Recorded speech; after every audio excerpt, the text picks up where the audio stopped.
Thank you for tuning in to Homeschool Homesteaders. Today we're going to show a short video about building a shed. This will be part one.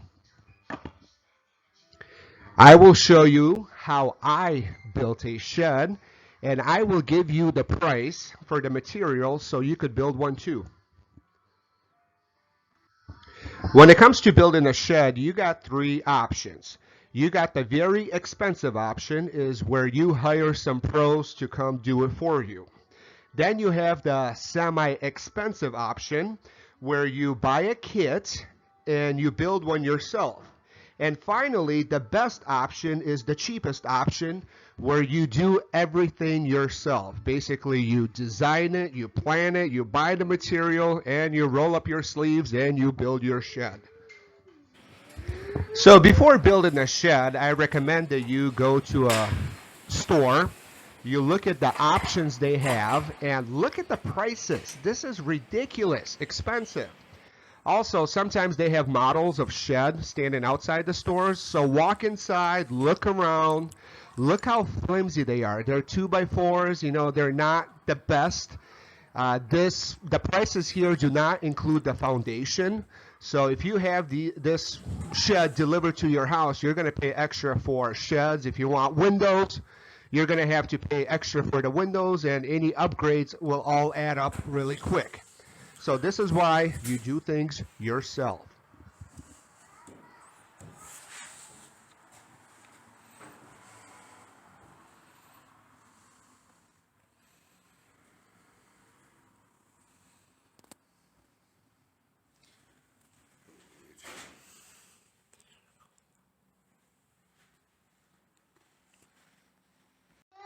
This is a bird's eye view of my property. You see where my house is. And I want to put my shed right up here by the trees.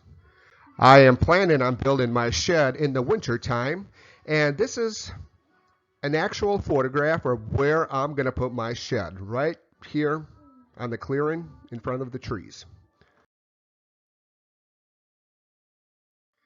I live in a very remote area, so the city inspectors barely venture out here.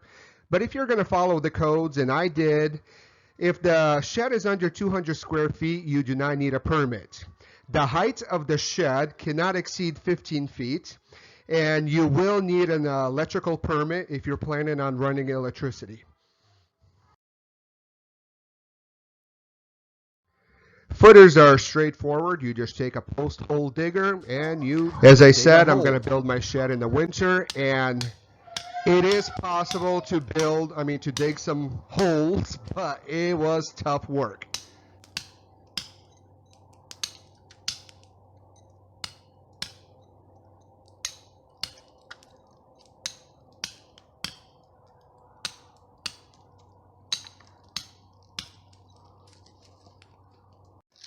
This is Christmas time, New Year's, and the ground was frozen. I'm saying about the top 8-7 inches were frozen, solid.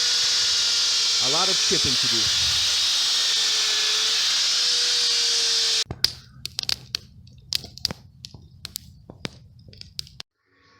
Pop quiz. Can you get poison ivy in the middle of the winter? Answer is yes. Apparently, while I was digging at the frozen ground, I apparently touched some roots from poison ivy plant, and I got a severe reaction on New Year's Day from the frozen poison ivy from the frozen ground.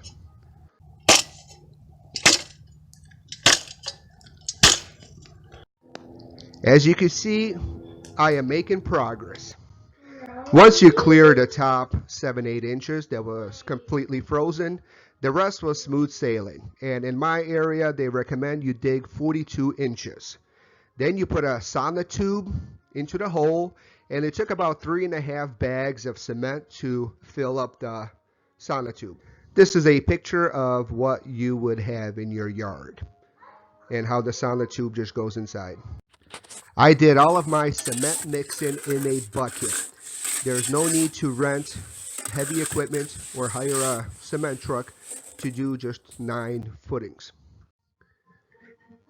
And when you have the sonotube filled with cement, you put in the J-bolt or the anchor bolt, whatever they're called.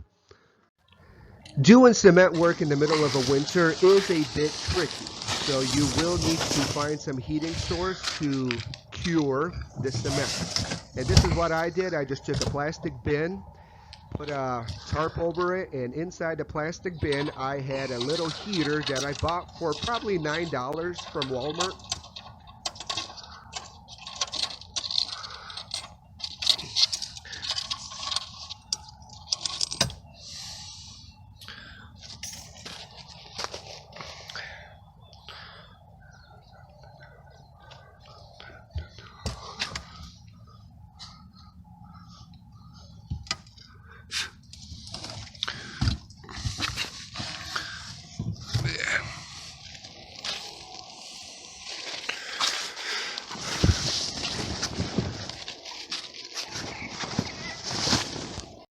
Spacing is really important when you're making a shed. Since my shed will be 14 by 12, I measure from the outside to the outside of the post. I will need a total of 9 posts. I do the outside post first, then I put a very long 2x4 on top, find the level, and I know, this is how I know the height, where to put the middle tube.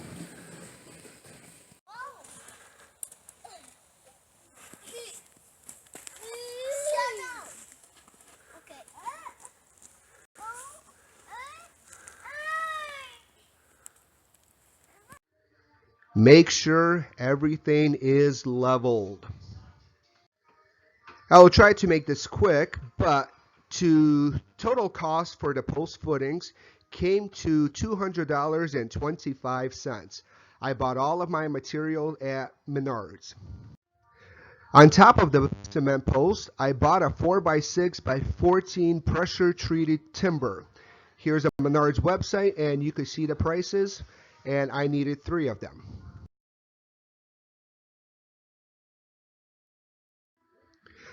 I then bought 2x12s. This is also green treated, and I went around the circumference.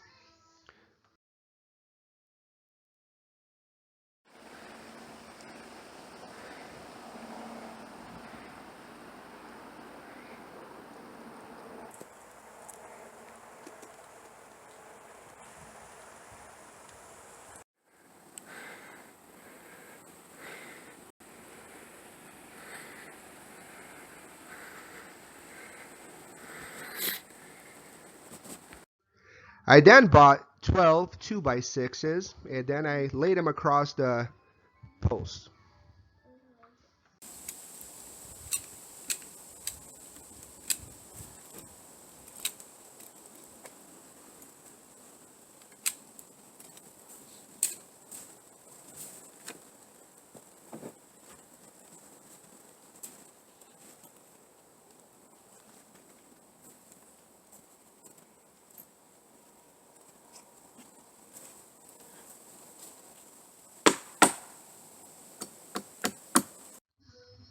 Once the 2x6s were on, I bought plywood, and I needed a total of about 6 pieces of plywood.